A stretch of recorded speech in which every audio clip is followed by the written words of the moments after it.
여인은 순종한다. 그러나 가만히 말한다. 하도 가만히 말하여 모든 사람이 더 잘 듣기 위하여 더 가까이 다가올 정도이다. 그 여자는 넘어가는 해에 마지막 어렴풋한 빛을 받아 물이 마지막으로 반사하면서 오른쪽에서 소리를 내며 흘러가는 강을 바라보며 자기 자신에게 말하는 것 같다. 그 여자는 강을 보고 말하는 것 같다. 깨끗한 별들과 흰 달빛을 반사하며 내 양 기슭의 버드나무들을 어루만지는 푸르스름하고 찰랑거리는 물이 흐르는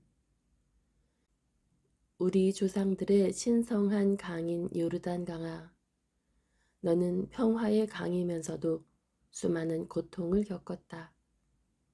폭풍우가 휘몰아칠 때에는 불어나고 흐려진 내 물로 수많은 급류의 모래와 그것들이 억지로 떼어낸 것을 나르고 때로는 그 위에 새 둥지가 있는 어린 나무를 뿌리채 뽑아 소용돌이치며 사해의 심연을 향하여 날아가는 요르단 강아, 너는 내 폭력으로 부수어진 그놈들의 둥지를 따라서 날아가며 고통으로 우는 새 한 쌍을 불쌍히 여기지 않았다.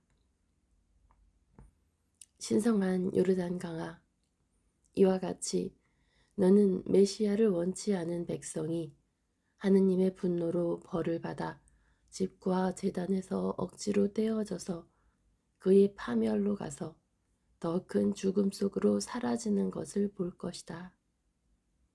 내 백성아, 너 자신을 구하여라. 내 구세주를 믿어라. 내 메시아를 따라라. 메시아를 있는 그대로 알아보아라. 민족들과 군대들의 왕이 아니라 영혼들의 왕, 내 영혼들의 왕, 모든 영혼의 왕이시다. 그분은 의로운 영혼들을 모으려고 내려오셨고 그들을 영원한 나라로 데려가시려고 다시 올라갈 것이다.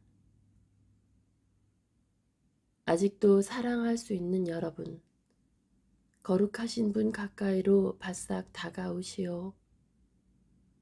조국의 운명에 관심을 가진 여러분은 구세주와 결합하시오.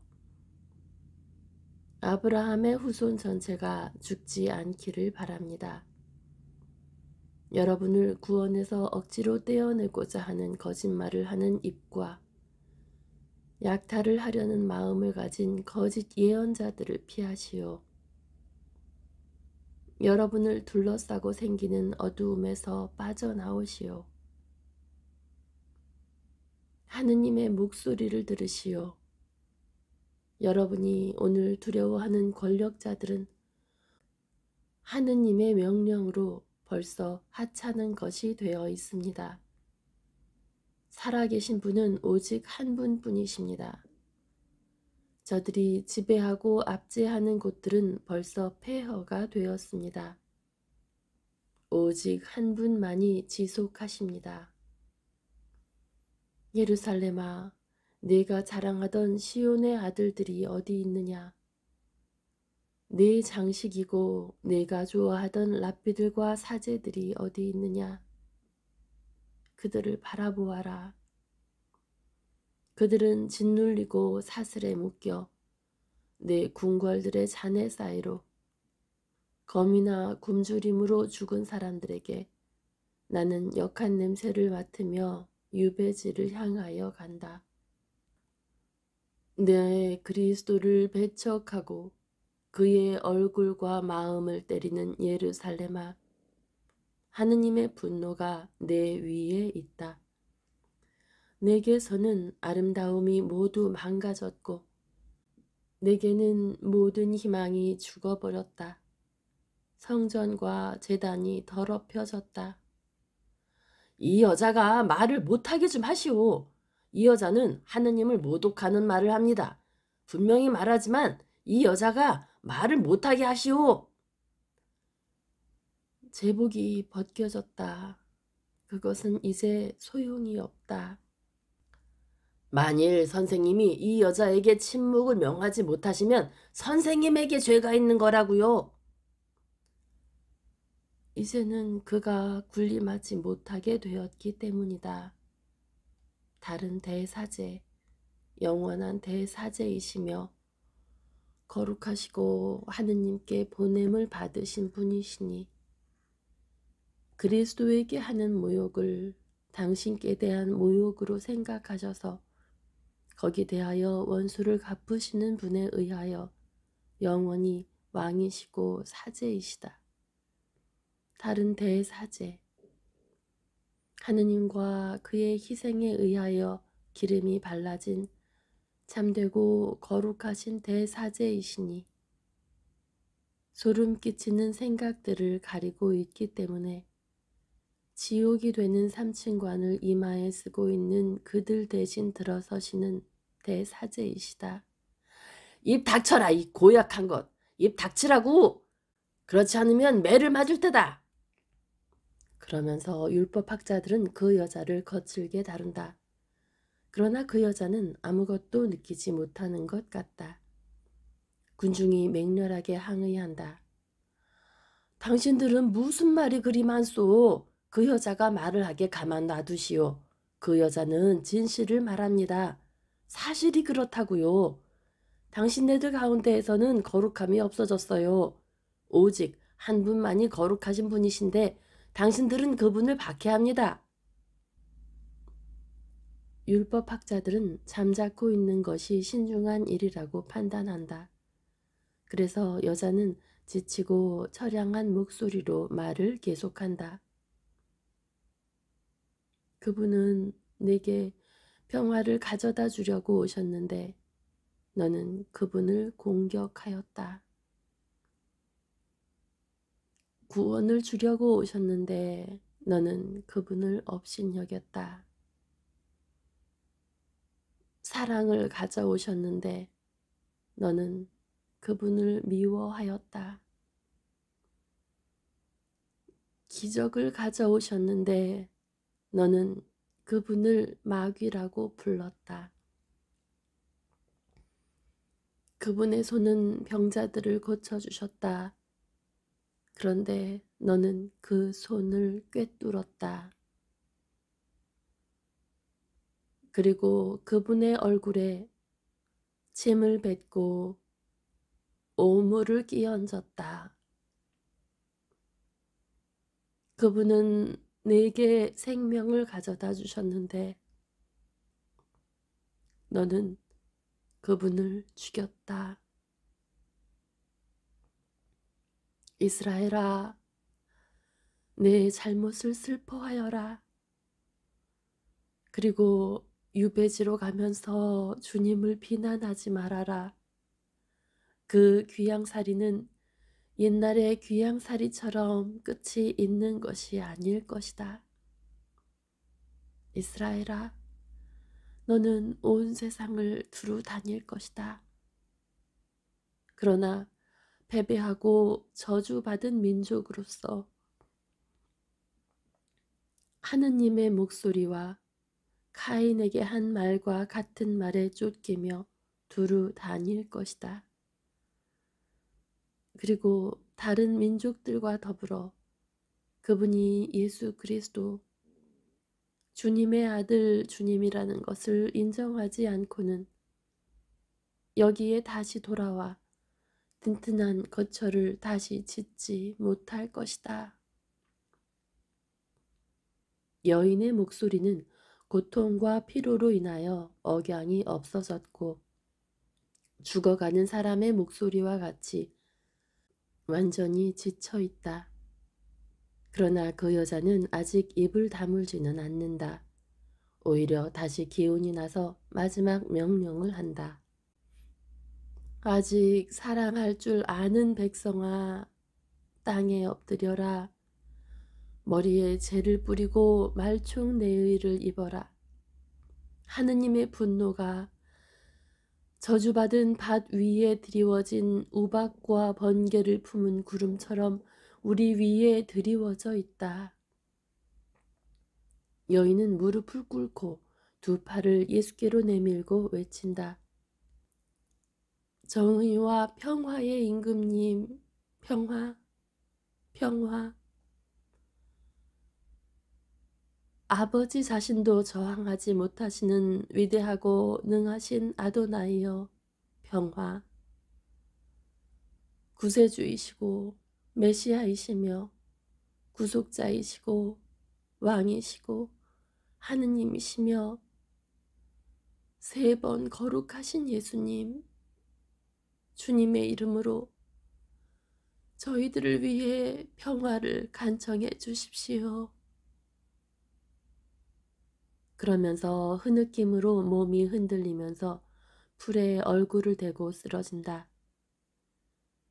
율법학자들은 예수를 에워싸고 외따로 끌고 가 눈짓과 위협하는 말로 다른 사람은 모두 멀리하게 하고 그중 한 사람이 예수께 말한다. 선생님이 할 수 있는 최소한의 일은 저 여자를 고치는 겁니다. 왜냐하면 선생님이 저 여자가 막이 들리지 않았다고 정말 말하고자 하시더라도 저 여자가 병자라는 것은 부인하지 못하시겠기 때문입니다. 여자들이란, 그리고 저 운명에 희생된 여자들, 이 여자들의 생명력은 어딘가로 흘러 넘쳐야 합니다. 그래서 여자들은 횡설수설하고 사실이 아닌 것들을 보지요.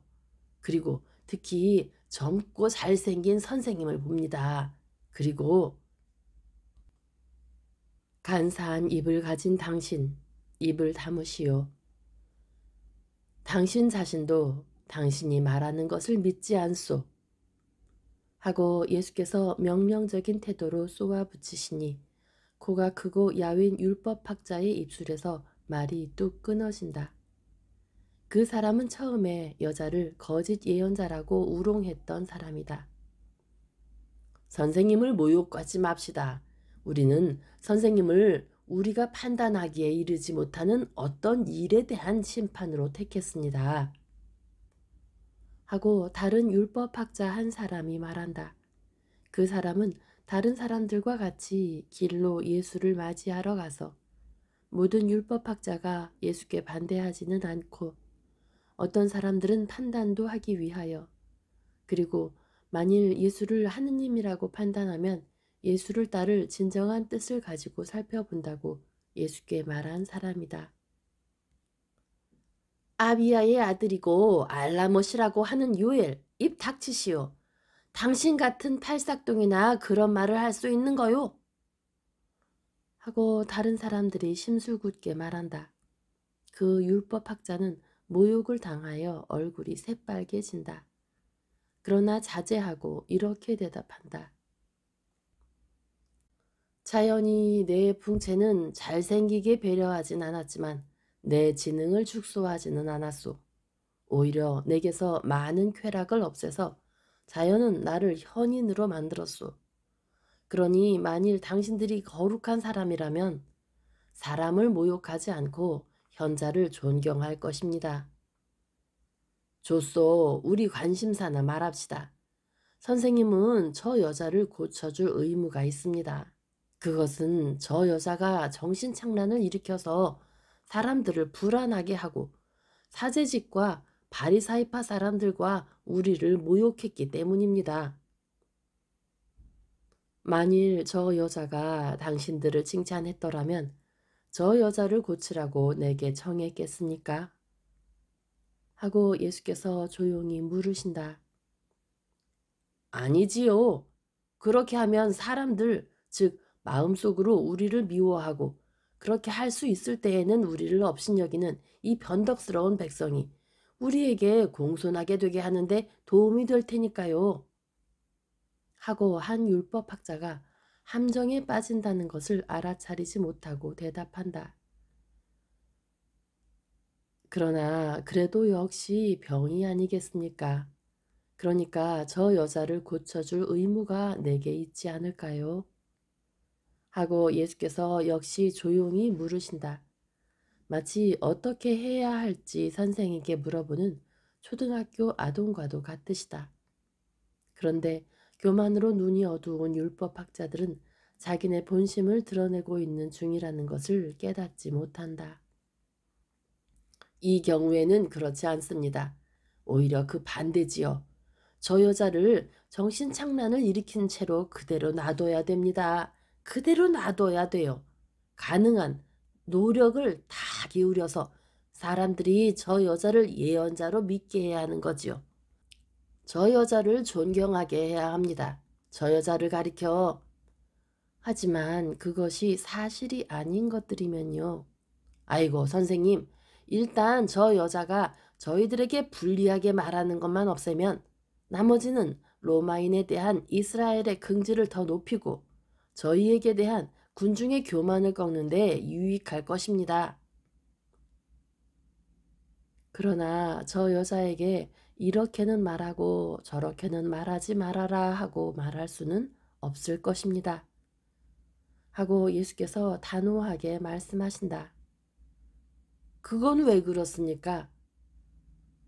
정신착란을 일으키는 사람은 자기가 무슨 말을 하는지 알지 못하고 말하니까요. 아이고, 돈 좀 주고 위협 좀 하면 뭐라든지 얻을 수 있을 겁니다. 예언자들도 이렇게 조종을 했다고요. 그건 정말이지 나로서는 금시초문이로군요.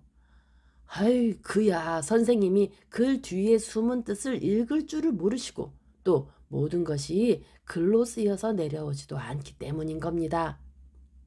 하지만 율법학자 양반, 예언자적 정신은 외부의 영향을 받지 않습니다. 그 정신은 하느님에게서 오는 것인데 하느님은 매수되지도 않으시고 우리가 그분을 무섭게 하지도 못합니다. 하고 예수께서 말투를 바꾸어서 말씀하신다. 이것이 예수의 반격의 시작이다. 하지만 저 여자는 예언자가 아니에요. 예언자들의 시대는 이미 지나갔다고요.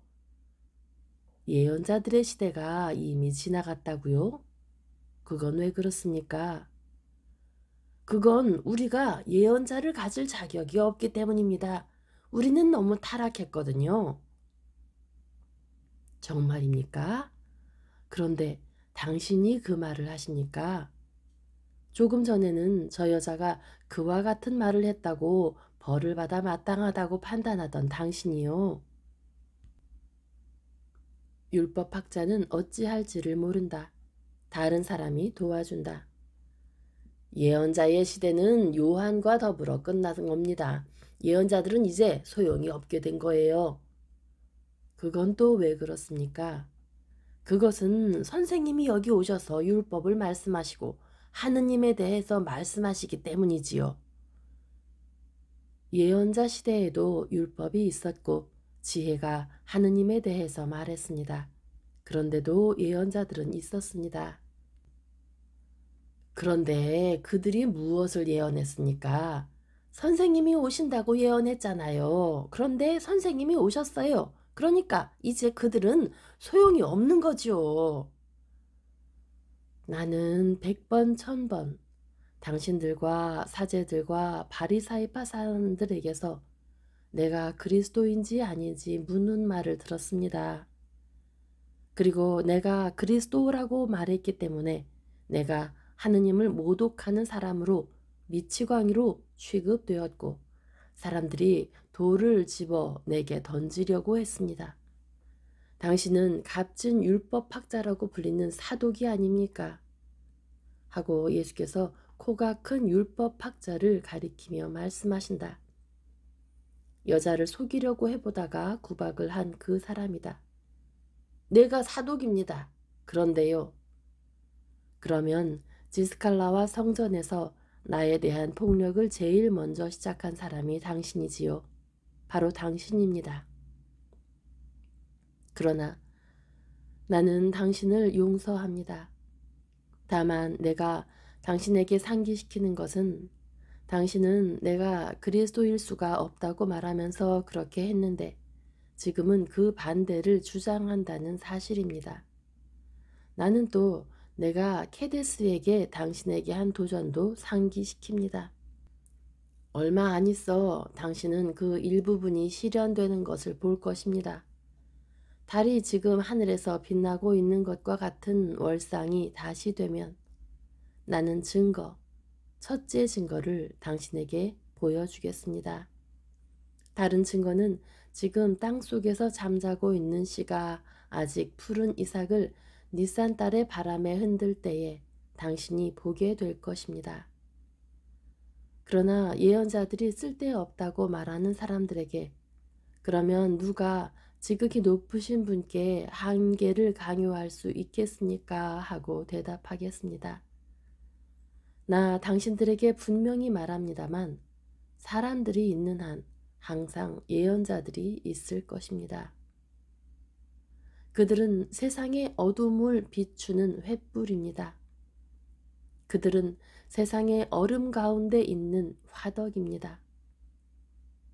그들은 잠든 사람들을 깨우는 나팔들입니다. 그들은 시간의 흐름과 더불어 잊혀지고 소홀히 다루어지는 하느님과 하느님의 진리들을 상기시키고 하느님의 직접적인 목소리를 사람에게 전해주어서 잊어버리고 무감각한 사람의 아들들에게 감동의 전율을 일으키는 목소리들입니다. 그들의 이름은 다를 것입니다. 그러나 인간적인 고통과 초인간적인 기쁨이라는 같은 사명과 같은 운명을 가질 것입니다. 세상이 미워하고 하느님께서는 지극히 사랑하시는 저 사람들이 없으면 참으로 불행할 것입니다. 그런 사람들이 있어 주님께 대한 순종으로 고통을 당하고 용서하고 사랑하고 일하지 않으면 참으로 불행할 것입니다. 세상은 어두움 가운데에서 추위와 치명적인 무기력과 감각의 마비와 야만적이고 어리석게 만드는 무지로 멸망할 것입니다. 이 때문에 하느님께서 예언자들을 일으키실 것이고 예언자가 항상 있을 것입니다. 그런데 누가 하느님께 그렇게 하지 마시라고 강요할 수 있겠습니까? 사독 당신입니까? 당신입니까? 당신입니까? 나 당신들에게 분명히 말합니다. 아브라함과 야곱과 모세와 엘리야와 엘리세오의 영도 하느님께 이 한계를 강요하지 못할 것이고 하느님만이 그들이 얼마나 거룩했는지 그들이 어떤 영원한 빛인지를 아십니다. 그러면 선생님은 저 여자를 고치는 것도 저 여자를 단죄하는 것도 원치를 않으시는 겁니까? 그렇습니다. 그리고 저 여자를 예언자로 생각하시는 거고요. 영감을 받은 여자라고 생각합니다. 선생은 저 여자와 같이 마귀입니다. 갑시다. 마귀들과 함께 시간을 허비하는 것은 적당치 않소. 하고 사독이 그리스도를 비키게 하려고 물건처럼 밀어젖히며 말한다. 많은 사람이 그를 따라간다. 더러는 남아있는데 그 중에는 그들이 요엘 알라못이라고 부른 사람도 있다. 그런데 당신들은 저 사람들을 따라가지 않으십니까? 예, 밤이 되기 때문에 저희들도 떠나겠습니다. 그러나 저희들은 선생님의 판단을 믿는다고 말씀드리고 싶습니다. 하느님께서는 무엇이든지 하실 수 있다는 것은 사실이고 수많은 죄에 떨어지는 저희들을 위하여는 저희들에게 정의를 일깨워 줄 사람들을 일으킬 수 있습니다. 하고 그 중에서 매우 나이 많은 사람이 말한다. 바른 말을 하셨습니다. 그리고 선생이 보이시는 겸손은 하느님이 보시기에 선생의 지식보다 더 큽니다. 그러면 선생님의 나라에 가셨을 때 저를 기억해 주십시오. 그러지요, 야곱. 어떻게 제 이름을 아십니까? 예수께서는 대답은 하지 않으시고 빙그레 웃으신다. 선생님, 저희들도 기억해 주십시오. 하고 다른 세 사람이 말한다. 그리고 맨 마지막으로 말하는 요엘 알라못이, 그리고 우리에게 이 시간을 주신 주님을 찬미합시다 하고 말한다. 주님을 찬미합시다 하고 예수께서 대답하신다. 그들은 서로 인사를 하고 헤어진다. 예수께서는 당신 사도들 있는 데로 가셔서 그들과 같이 여인 곁으로 가신다. 그 여자는 처음에 가졌던 자세를 다시 취하였다. 즉, 툭 튀어나온 나무 뿌리에 웅크리고 앉아있다. 그의 아버지와 어머니는 불안하여 선생님께 묻는다. 그러면 저희 딸이 마귀입니까? 그 사람들이 떠나기 전에 그렇게 말을 했습니다. 아닙니다. 따님은 마귀가 아니에요. 안심하세요. 그리고 따님의 운명은 그의 운명과 비슷한 모든 운명이 그렇듯이 매우 고통스러운 것이니 따님을 많이 사랑하시오. 하지만 그 사람들은 선생님이 그렇게 판단하셨다고 말했는데요. 그 사람들이 거짓말을 했습니다. 나는 거짓말을 하지 않습니다. 안심하시오. 에페소의 요한이 솔로몬과 다른 제자들과 같이 앞으로 나아오며 말한다. 사독이 이분들을 위협했다는 것을 말씀드리겠습니다. 이분들이냐 아니면 이 여자냐? 이분들과 이 여자를 모두요. 그렇지요. 두 분이요. 예, 그 사람들은 제 어미와 저에게 만일 저희가 딸에게 입을 다물게 하지 못하면 화를 입을 거라고 말했습니다. 그리고 사베아에게는 만일 네가 말을 하면 너를 최고회의에 고발하겠다고 말했습니다. 저희들은 장차 불행한 나날을 보내게 될 걸 예견합니다. 그러나 선생님이 말씀해 주신 것 때문에 마음은 편안합니다. 그리고 나머지 모든 것은 참아 받겠습니다. 하지만 저 애는 저희가 어떻게 해야 하겠습니까? 주님 조언을 해 주십시오. 예수께서는 곰곰 생각하시더니 대답하신다. 베틀레키에서 멀리 떨어진 곳에는 친척이 없습니까? 없습니다. 예수께서는 곰곰 생각하시더니 고개를 드시고 요셉과 에페소의 요한과 아르벨라의 필립보를 보신다. 그리고 명하신다. 너희들은 이분들과 같이 길을 떠나거라. 그리고 베틀레키에서는 사베아의 옷가지를 가지고 사베아와 같이 아에라로 가거라. 거기서 티몬의 어머니에게 내 이름으로 사베아를 데리고 있으라고 말해라. 티몬의 어머니는 박해받은 아들을 둔 것이 어떤 것인지를 안다. 주님, 그렇게 하겠습니다. 훌륭한 결정입니다. 하고 세 사람이 말한다. 사베아의 어머니와 아버지는 선생님의 손에 입맞춤하고 감사하고 찬양한다. 예수께서는 여자에게로 몸을 구부리시고 베일을 쓴 그의 머리를 만지시며 가만히 부르신다. 사베아, 내 말을 들으시오. 여자는 고개를 쳐들고 예수를 쳐다보더니 무릎을 꿇는다. 예수께서는 그의 머리에 손을 얹으시고 말씀하신다. 사베아, 들으시오. 당신은 내가 보내는 곳에 어떤 어머니에게로 가시오. 내 어머니께로 보내고 싶지만 그렇게는 할 수가 없소. 정의와 순종으로 주님께 계속 봉사하시오. 당신에게 강복하오. 평안히 가시오. 예, 내 주님이시고 내 하느님. 하지만 제가 말을 해야 할 때에는 말을 해도 되겠습니까? 당신을 사랑하시는 성령께서 때에 따라 당신을 인도하실 거요. 성령의 사랑을 의심하지 마시오. 겸손하고 순결하고 소박하고 솔직하시오.